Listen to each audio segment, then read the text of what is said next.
If you want to take the IELTS, but you don't know exactly where to start, then this is the class for you. After more than 40 years of preparing students for the IELTS, I've realized that most don't have difficulty with English. They do have difficulty with organization and with strategy. In this free orientation class, I explain how the IELTS actually works, what the most common mistakes are that make students retake the exam, and how to organize your study correctly before starting your preparation. This is not a grammar class, nor is it a complete course.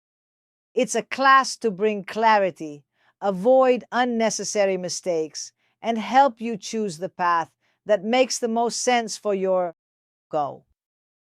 If you want to get a clear understanding of the IELTS before you start studying for real, just click the link below and join the free class. See you there.